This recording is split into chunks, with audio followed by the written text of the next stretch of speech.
안녕하세요. 개인 투자자입니다. 주식 투자 절대지식이라는 책을 가지고서 같이 공부를 하고 있습니다.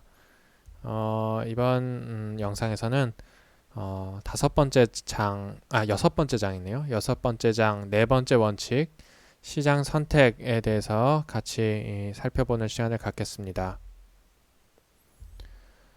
안전하면서도 적합한 시장을 골라야 할 것 같아요. 안전한 시장은 당연히 없겠지만, 상대적인 개념이겠죠. 상대적으로 좀 더 리스크가 적은 시장을 고른다는 뜻이고요.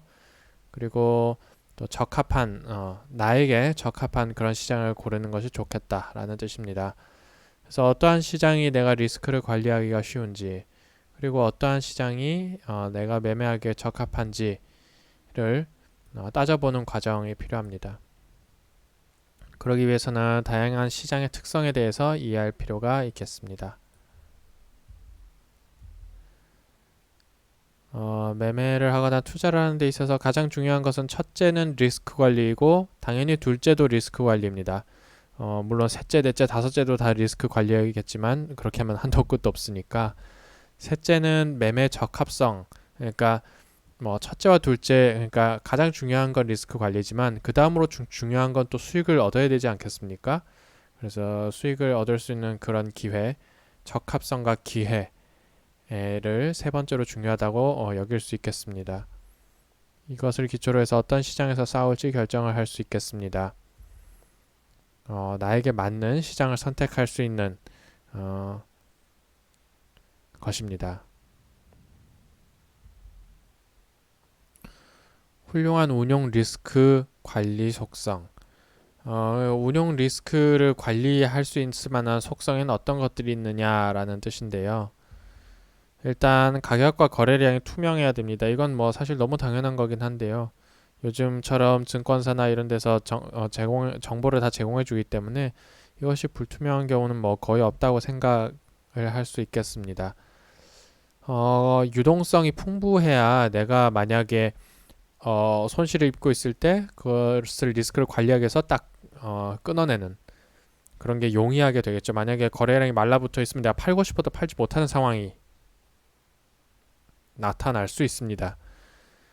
24시간 그러니까 중간에 끊어지는 시간이 있으면 그 사이에 어떤 일이 벌어질지 모르니까 24시간 거래가 되는 게 더 낫겠다는 얘기를 할 수가 있겠고요. 그리고 나를 속이지 않는 거래소나 브로커를 이용할 수 있다면 더 좋겠습니다. 그리고 거래 비용이 낮으면 당연히 좋겠죠. 수수료라든가 이런 게. 반면에 수익을 올린다든가 내가 매매를 하는 데 있어서 조금 더 나에게 좀 더 유리할 수 있는 그런 요소들을 생각해 보자면 일단 변동성이 풍부해야 됩니다. 가만히 있으면 물론 손실도 안 나겠지만 수익도 나지 않으니까 매매에 별로 좋은 요소가 아니겠군요. 그리고 내가 투자하고자 하는 것이 분석 가능한 대상이어야 됩니다. 예를 들어서 이건 당연히 어떤 투자의 기초긴 한데 어떠한 상품이 있는데 이 상품을 내가 알지 못한다든가 혹은 이 상품에 대해서 분석할 수 있는 이런 기준들이 없다면 얘를 매매하는 거나 혹은 투자하는 것 자체가 상당히 의미가 떨어지겠죠. 어떤 면에서는 이제 암호화폐 같은 경우가 그런 경우에 속할 수 있는데요. 어떠한 분들은 암호화폐가 어떠한 그거의 가치가 있느냐 하면서 그것은 분석할 수 없는 대상이기 때문에 우리가 투자할 만한 대상도 아니라고 주장하시는 분들도 있지만 또 어떠한 분들은 암호화폐야말로 블록체인 기술의 어떤 뭐라 그럴까 천병이라고 해야 될까요? 그렇기 때문에 충분히 분석 가능하고 투자할 만한 대상이라고 주장하시는 분도 있듯이 우리가 매매를 하기 위해서는 어떠한 그 매매를 하기 위한 대상이 분석 가능한 것이 좋겠습니다. 단순해야 됩니다. 뭔가 복잡하고 뭔가 쉽게 알기 어려운 것은 우리가 매매를 쉽게 하기가 어렵습니다. 기본적으로. 그리고 매수할 수도 있고 매도할 수 있다면 그것이 제일 좋겠죠. 한 방향으로만 투자를 하게 되면 우리가 좀 더 융통성을 발휘하기가 어렵게 됩니다. 그리고 레버리지는 이제 내가 가지고 있는 자금보다 훨씬 더 많은 금액을 투자할 수 있는 걸 이제 레버리지라고 하는데 그렇게 될 경우에는 내가 물론 손실은 당연히 커지겠지만 수익도 그만큼 커지기 때문에 매매 요소로서는 아주 훌륭한 점이라고 볼 수가 있겠습니다. 이제 앞에서 얘기했던 그런 조건들을 하나하나 따져보겠습니다. 우선은 국내 금융시장을 대상으로 해서 한번 쭉 정리를 해봤는데요. 당연히 제가 주관적으로 생각하는 것들이니까요. 일단 투명성의 경우에는 투명성이 전 안 좋은 걸 본 적이 없습니다. 다 거래량과 가격이 다 제대로 나와 있으니까요. 대부분의 경우. 대부분이 아니라 모든 경우라고 하겠습니다. 유동성 같은 경우 주식은 대부분은 많은데 일부 종목 같은 경우에는 이제 거래량이 없는 종목이 되게 많죠. 되게 많다기보다 일부가 있죠. 뭐 너무 거래량이 없어서 30분마다 한 번씩 거래되는 그런 종목도 있긴 한데요. 그래도 뭐 대부분 우리가 접하는 종목은 거래량이 많다고 봐야겠습니다. 선물 같은 경우는 주식 선물은 조금 유동성이 떨어지는 측면이 있기도 하고요. 지수 선물 같은 경우는 유동성이 뭐 아주 풍부합니다.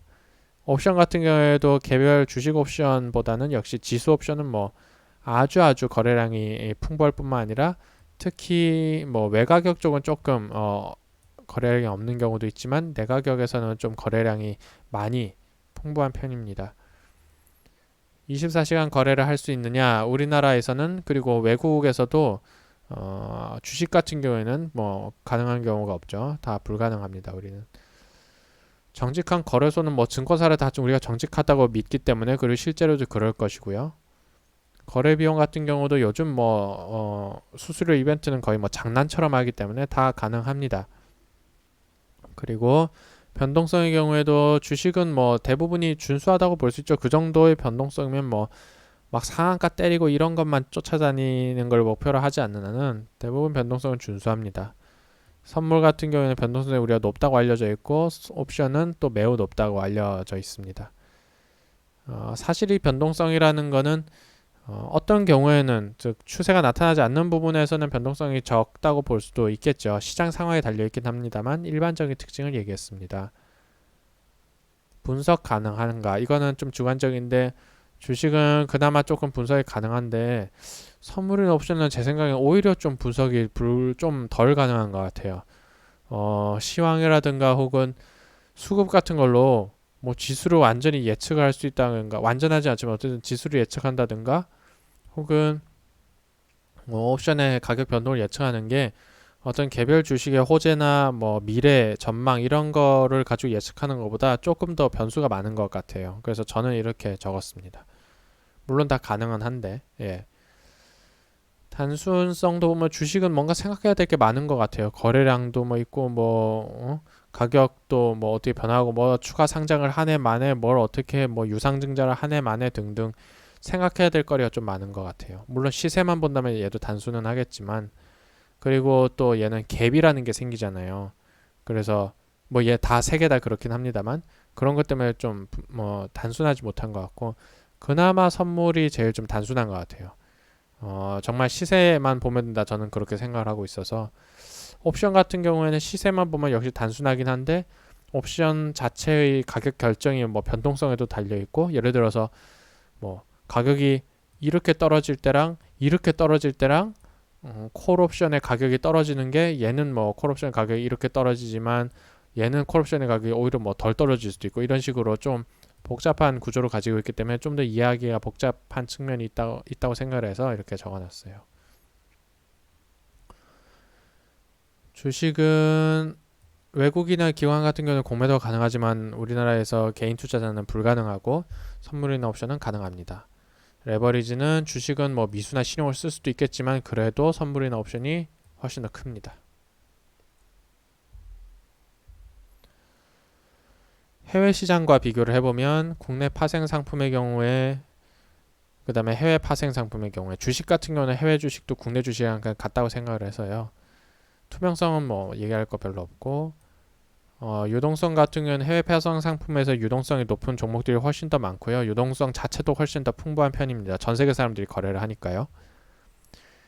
이게 제일 큰 매력인데 뭐 하루 종일 시장이 열려 있기 때문에 23시간 동안 1시간은 쉬어요. 그래서 24시간 거래가 가능하다라는 측면이 있고요.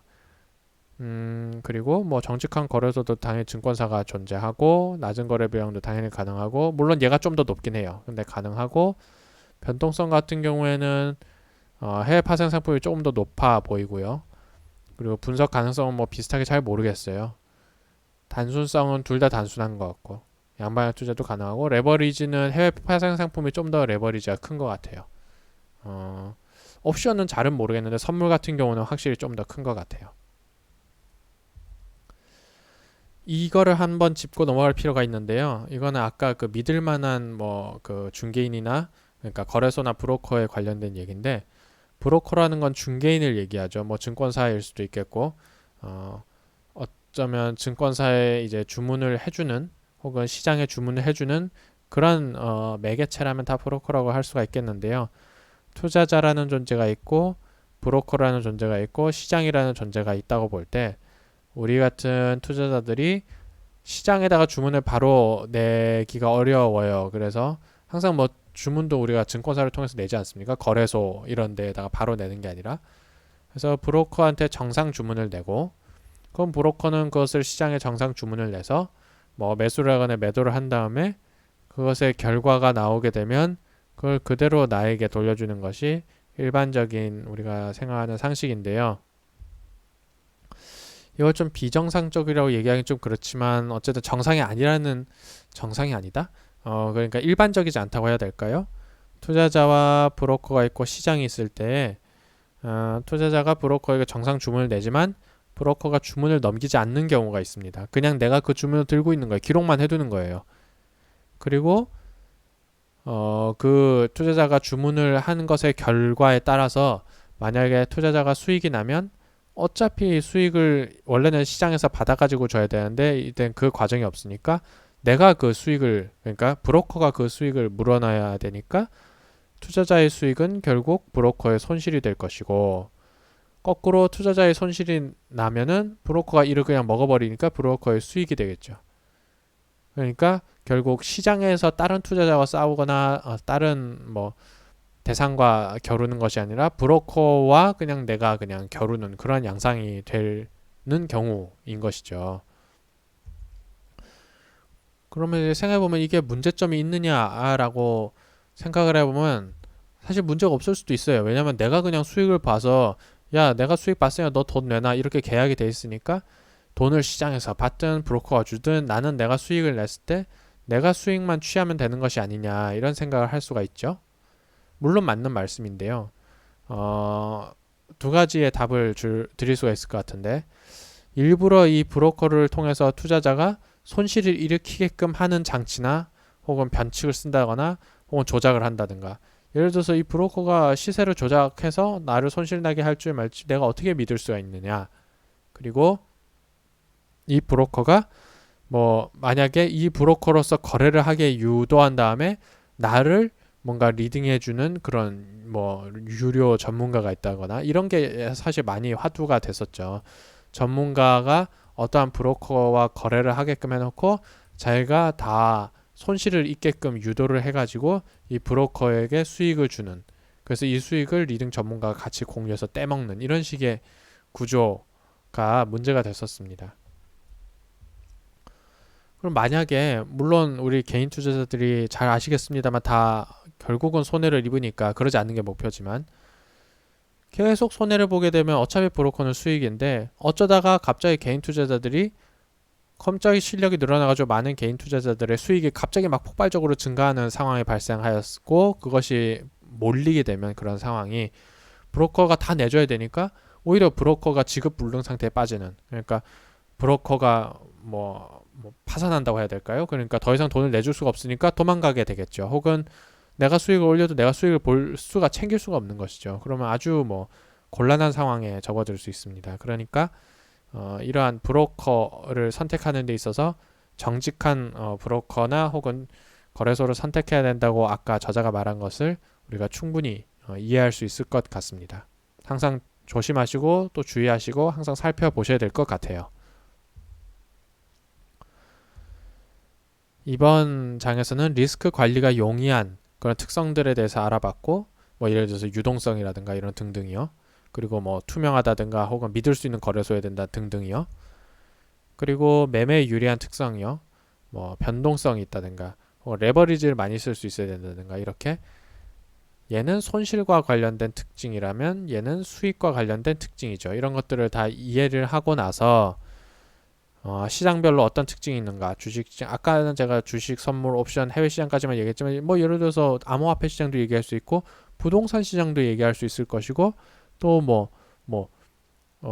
펀드 중에 뭐 특별한 펀드도 많잖아요. 뭐 미술품 펀드 뭐 이런 것도 있고 뭐 등등등 이런 다양한 상품과 시장별 특징이 있을 것 같아요.